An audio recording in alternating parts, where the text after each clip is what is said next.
On parle d'un projet qui date d'il y a plus de 10 ans, 3 ans et demi de chantier, pas mal de problèmes techniques, de problèmes à régler, des heures et des heures de réunion pour des tas de gens qui se sont investis. Vraiment un projet qui rassemble des catégories des gens qui ne se connaissent pas. C'est important à un moment donné de dire, ben voilà, maintenant c'est fini, on marque le coup, on fait la fête, on se rassemble et le chantier est officiellement fini, même s'il reste encore des petites choses à faire. Et le projet La Vie Ensemble peut commencer. C'est ça le sens de cette célébration. Qu'est-ce que ça représentait pour vous, l'inauguration du campus de Lourdes ? L'aboutissement finalement d'un très long travail, parfois pénible et dur, voilà, avec tous les soucis que ça comporte, mais au final ce n'est, je pense, que du bonheur pour nous tous en fait. Mais il faut savoir que dans Elmo nous avons 2 équipes de travaux bien distinctes et nous faisons les plus gros travaux. Donc mon rôle principal c'est de gérer un peu tout ça entre les sociétés, les entreprises, réaliser les différents travaux, les achats, la coordination en fait. Donc si vous êtes là depuis 30 ans, j'imagine que vous connaissez excessivement bien le site. À force d'être ici depuis des années, on finit par connaître les endroits les plus secrets. Mais voilà, c'est pas toujours la bonne solution, mais on essaie de s'arranger en connaissant bien les gens, bien l'endroit. On arrive à faire des miracles parfois. Bon, des petites anecdotes, au début on a commencé à vider effectivement tout ce qui était crasse, on a fait des égoutages, etc. Mais une petite question du monsieur qui nous louait les conteneurs, il nous a demandé si on faisait un tunnel. Voilà, tellement on en remplissait tout simplement. Pour moi, l'union fait la force et on a pu se permettre ici, grâce à ce regroupement des travaux et des embellissements, en tout cas des innovations qu'on n'aurait jamais pu se permettre seul. Ça permet aux personnes qui ne connaissaient pas tous ces travaux-là de découvrir ce qui a été réalisé. On ne se rend pas toujours bien compte. On voit effectivement le bâtiment d'extérieur qui évolue, mais on ne voit pas l'intérieur. On ne sait pas très bien ni pourquoi, ni comment, ni combien d'étudiants vont venir. Et finalement, quand on sait qu'on a réalisé tout ça en 3 ans, c'est pas très long. Finalement, le résultat est très très bien. On a quand même 2000 étudiants sur le site, donc ça devient gigantesque.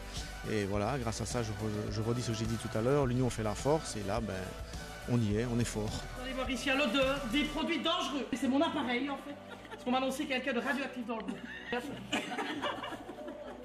Tu n'es pas radioactif, tu peux passer. C'est important aussi de faire cette cérémonie, peut-être pour remercier aussi les gens de terrain qui ont travaillé vraiment au jour le jour et qui ont mis pas mal d'énergie, je pense, dans le projet.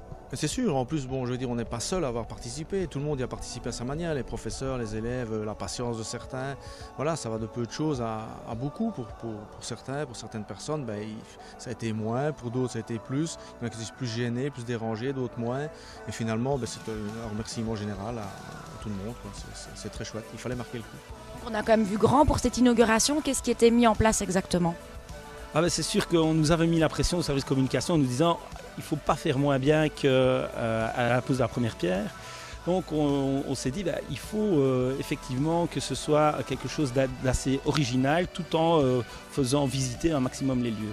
Premier défi puisque si on parcourt l'ensemble du campus ici à pied à un rythme très calme, on marche 1 heure. Donc il n'était pas possible de faire visiter tout. C'était important aussi de passer par différents ateliers qui montrent la diversité des formations. On est passé par le laboratoire de thermodynamique, mais aussi les labos de chimie qui ont été complètement repensés et renouvelés. C'était important de les montrer aussi. Au détour d'une classe, on tombe dans une salle de psychomotricité, une nouvelle formation que peu de gens connaissaient.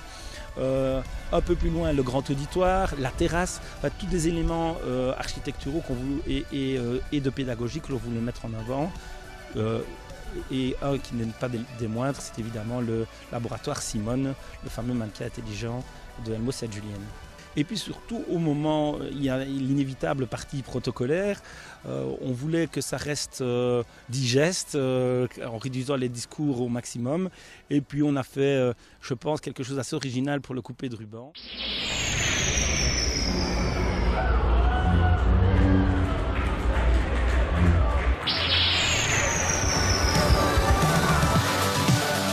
Dans un certain budget et dans un contexte qui est celui d'une haute école où les moyens ne sont certainement pas illimités et où chaque euro est compté, c'était important que si on se donnait les moyens de faire une inauguration de cette ampleur-là, ça ne coûte pas trop cher à la haute école. Et là, il faut vraiment remercier l'ensemble des sponsors qui se sont mobilisés dans un temps assez court et qui ont permis de couvrir l'événement à plus de 80%. Oui, c'est un symbole fort, effectivement, 2000 étudiants qui partagent maintenant un même site. Donc il y a des projets d'envergure sur Elmo et c'est important de montrer aussi à nos partenaires, à les gens avec lesquels on travaille, que Elmo investit dans des infrastructures de qualité. On avait prévu 3 temps forts. D'une part, on s'est dit il faut que le quartier soit associé et voit qu'il se passe quelque chose. Le quartier, les riverains ont été un petit peu embêtés aussi par les travaux, donc on voulait qu'ils sachent que c'était la fin. Donc il y a eu 2 événements par rapport à ça. D'une part, l'illumination de la façade du bâtiment Delta, l'ancien Home Saint-Jean-Berthmann. Pendant toute une semaine, l'éclairage était dynamique dès la tombée de la nuit. On passait par un peu toutes les couleurs. Ça permettait aussi d'assurer la visibilité des sponsors. Et d'autre part, la journée porte ouverte, 2e temps fort de cette semaine d'inauguration, qui tombait en même temps que la journée porte ouverte Elmo. Mais on a décidé ici sur le campus de Lourdes de l'élargir d'une part aux anciens, les diplômés de l'Union Gramme, qui ont pu accueillir comme ça tous les anciens qui avaient fait leurs études ici et qui ont pu voir comment les bâtiments évoluent. Et à nouveau tous les riverains qui étaient invités par toute boîte à venir découvrir les bâtiments par eux-mêmes, au-delà de tous les futurs étudiants. Et le 3e temps fort, c'était évidemment la cérémonie officielle d'ouverture du jeudi soir. Je suis sorti en 1989. C'est des années qui sont difficiles, mais de très bons souvenirs. Et l'Institut Gramme et le diplôme de Gramme est un excellent diplôme.